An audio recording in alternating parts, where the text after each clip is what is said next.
Resident Evil is a pretty big deal. If you have to make charts and graphs to herd people into specific demo availability times for a single-player game, then yeah, there's probably a lot of financial pressure to make sure it performs. Back in the late 90s though, the franchise was also really big, but in a different way, because much like Street Fighter, if you simply applied Resident Evil's template to another setting, bam, you'd have a brand new franchise. One such setting was of a particular type of crisis, a crisis involving dinosaurs.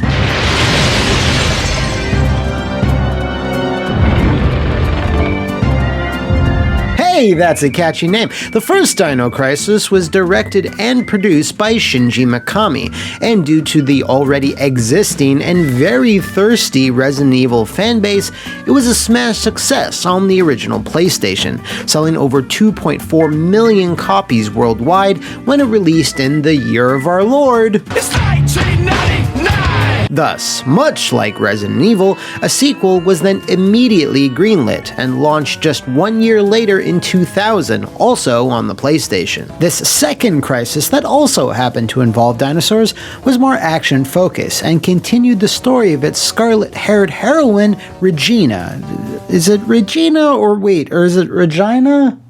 Regina? Ah, okay, thanks. Shinji Mikami, though, was busy with the pre-production and planning of Resident Evil for the GameCube, so directing duties, interestingly, fell to Shu Takumi, the father of the modern turnabout. While selling a bit less than its predecessor at around 1.9 million copies, it was still an impressive number, considering the PlayStation Double Ballin' was set to release just 2 months later. Regardless, it was more than enough for Capcom to again greenlight an immediate follow-up. We're back! A Dinosaur Tale 3 was originally planned for the Xbox and the PS2, and started off pretty much as you'd expect, but at the same time was very different from what we wound up getting. The initial scenario was going to pick up on the story threads of time-displaced dinos that were introduced at the end of the last game. While it's unclear if players would have controlled Regina, this one piece of concept art is the only thing we have of this early version, there were a few other details that were made public. It was going to implement AI-controlled partners that would have actively fought alongside the player, something Capcom was kind of big on at the time. It was also going to take place in a facility nestled in the heart of a large metropolis, a metropolis which was all but destroyed. The city would have been a crumbling wreck, having seen damage from rampaging dinos and the subsequent battles to quell said rampaging dinos. Think of Raccoon City, but just dinos. With the setting and platforms in place, everything started to move in the right direction, until it didn't. What are you talking about? Right when Production Studio 4, who were responsible for pumping out most of Capcom's survival horror fare, were about to launch into full production on Dino Crisis 3, the world drastically changed with the terrorist attacks of 9/11, and this affected many forms of media for months, if not years. In terms of video games being altered due to this, well, Metal Gear Solid 2 is what most people think of, as that saw multiple changes to the game's climax. War of the Monsters was also delayed for months, as its depictions of collapsing buildings were also deemed to be a bit ill-timed, delaying it to early 2003 despite being nearly finished. But nothing could hold a candle or just be compared to what happened to Dino Crisis 3. Unlike those games, which were pretty much done, Capcom had only just finished the pre-production phase, and felt that the depiction of a crumbling American-style city would be in poor taste, so they just scrapped the entire scenario and started again from scratch. That's ridiculous. This, as you can imagine, is one of the major reasons why this game is on What Happened. While it's good to have foresight and sensitivity in regards to a tragic real-world event, scrapping their entire initial pitch was probably a bit of overkill. Why not just dial back that whole ruined city concept? Why not just focus on the facility? There's a million other things you could have done that didn't involve throwing away everything. That just, okay, you're Capcom. You must know what you're doing, right? But in an example of not knowing what they were doing, and I guess in a bid to try and think up a setting that was so wild it couldn't possibly be linked to the original version, Dino Crisis 3 took place 500 years in the future, had absolutely zero links to the original games, Regina included, and would also scrap the PS2 version altogether. Okay, so wow, what happened? Unfortunately, by the time the project was reorganized, Shinji Mikami, Shu Takumi, and other senior Capcom directors were busy with their own respective projects, so directing duties fell to two less senior staff members, Tetsuro Oyama and Hiroyuki Maruhama. Between the two, only Hiroyuki had directed a game before, but that game was Deep Fear on the Sega Saturn. We have no idea what's going on over there. This is terrible! My masterpiece is ruined! Oh, what am I gonna do? As to the decision to completely drop the PS2 SKU and make the third game in a franchise an exclusive to the Black and Green Beast, well, that's a bit more mysterious. In an interview with IGN back in 2003, when asked why they were ditching the PlayStation user base, who, in theory, would have mostly migrated over to the PS2, legendary producer Hiroyuki Kobayashi stated simply, they had the best platform to give us the graphics we felt we needed for this particular title. Now wait. Hold up! Capcom was doing amazing things on the PS2 at the time, such as Onimusha 3, so to say it wasn't powerful enough to achieve their vision seems a little strange. And what was their vision exactly? Did the same metallic gray walls over and over and over again? It doesn't really add up. Now, while the following isn't confirmed, it might be a bit more plausible, so just keep it in mind. Capcom put out very few wholly original Xbox games during, well, its entire life cycle. Yeah, there was a port or two, but aside from the odd one-off, they rarely supported the machine with exclusives. So there's a chance this was seen as an opportunity to diversify their game releases, to broaden their portfolio a little bit. I mean, since the game's narrative was now completely separated from the first two titles, what could it hurt? If it does great on the Xbox, then great, and if it does terribly, well, that's less great, but no big deal. Picture Capcom looking at their upcoming lineup and going, okay, which one of you wants to be an Xbox exclusive? Come on, people, one of you needs to be a Bill Gates hamburger. Dino Crisis 3, I'm looking in your direction. So yeah, back to those lifeless steel hallways. Now, when you pitch something that starts with X, but in space, you're limiting yourself to only a few possibilities. You're either on a ship or a base. You're basically floating somewhere in space.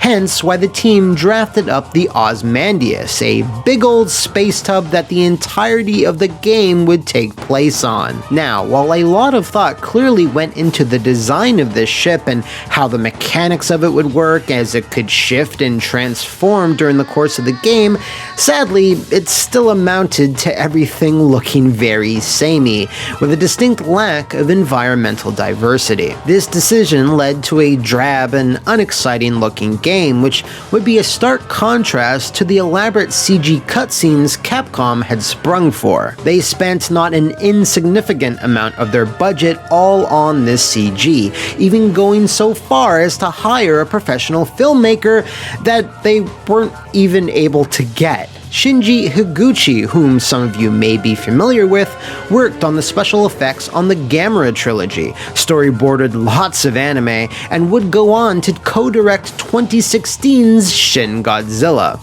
Yeah, they couldn't get him due to scheduling conflicts. So their second choice, imagine being the second choice to work on Dino Crisis 3, was Makoto Kamiya, who had assisted Higuchi on the aforementioned Gamera films. Interestingly enough, Capcom would turn back to Kamiya decades later to direct two of those CGI Resident Evil movies you forgot even existed. Come on, don't be shy. Capcom was awfully boastful in regards to these cutscenes, and proudly proclaimed that over 50 minutes of CG was going to be used in the game, which they tended to talk about more than the actual game. In various interviews leading to the game's release, you saw a pattern in what features they tended to big up. How does Dino Crisis 3 take advantage of the Xbox hardware? It makes very good use of the hardware. You can see in the CG movie scenes, for example.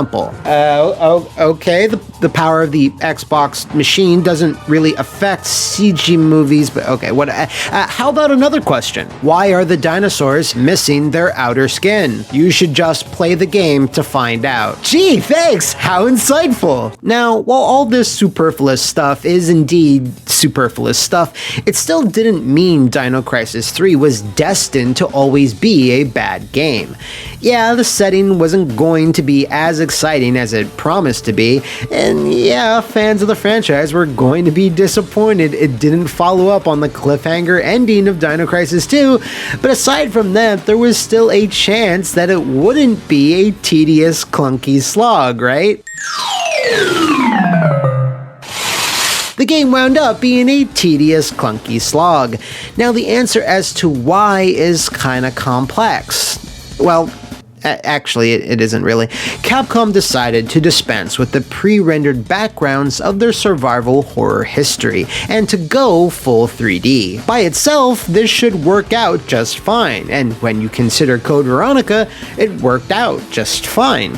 Problem was that Dino Crisis 3's combination of static camera angles, controllable camera angles, and automatic camera angles that would attempt to shoot the action on the fly amounted to something that could barely be played at all. Now, throw in a fast-moving jetpack-powered character and even faster enemies, and all these components would just clash in spectacular fashion. I'm sure the thought process here was, well, we need to have those static camera angles to make people think this is survival horror. We gotta have those. And they weren't wrong on that assertion, but this particular game leans even more into the action-oriented direction of Dino Crisis 2, where you're mowing down most enemies instead of avoiding them. Static camera angles work well within Resident Evil, as you mostly fight slow-moving threats, where you have the time to reposition yourself. But take those same camera angles and make everything fast as shit, and, well, you wind up with something like this.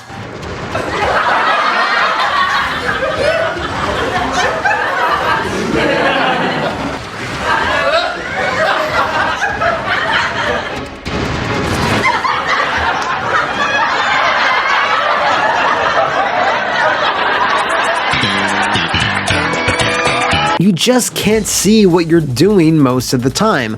Either you're off screen or your enemies are. Kobayashi, the producer, described this increased tempo to the gameplay as speed feeling, scale feeling, and solid feeling. Basically, blast processing marketing bullshit. This was, unfortunately, the space death nail in the space coffin, and there was no way they didn't realize this was a problem, as it just hampers every second of gameplay. I'm not putting up with this crap. Our best guess here is that because the game already had a false start, that more experienced hands had moved on, and it being a sacrificial Xbox exclusive meant that Capcom Japan most likely didn't view Dino Crisis 3 as a major priority. If they had swapped out dinosaurs to some type of alien threat and unlocked the camera, giving you full third-person control, it probably wouldn't have been received all that poorly, and could have even become its own franchise. Dead Space before Dead Space. But because it was Dino Crisis, and not even a spin-off like Dino Stalker, but a big mainline sequel, it was just itching to disappoint. Which is no surprise when you consider it's in a dead heat for the crown of the lowest rated entry in the franchise. Unlike Dino Stalker though, Dino Crisis 3 was far, far more expensive to make. As such, Capcom's sales expectations for the game 500,000 copies sold in its first fiscal year were not met, safe to say. How much did it sell? Well, I actually can't find hard data on that. What I did uncover was a 2004 Capcom conference call which charitably described the game's sales as sluggish. For the next 18 years, Capcom would barely ever acknowledge the franchise aside from a PSN re-release, which is about to get taken offline. Thanks, Sony! Oh, what's that? They're not doing that anymore. Oh, cool. Yeah, there's the occasional Regina reference or costume cameo, but we've seen no remakes or remasters, anything of real significance. In fact, only a few years ago, Capcom Japan rejected a proposal to bring the series back via a pitch from Capcom Vancouver. For more on that, see my Dead Rising 4 video. It's really depressing, but when Dino Crisis 3 was such a disaster for the company, it's not really surprising. We can only hope that the original two games' combined sales of over 4 million copies will be enough for Capcom to finally realize that this is very much a series that should not remain extinct. If you know of any other forgotten fossils in the video game or movie industries, let me know in the comments below or over on my Twitter, and if you want to directly nominate something, then blast off over to the Flophouse VIP Patreon and become a big boss, so let me know what you'd like to see next. See you next time, and thanks for watching.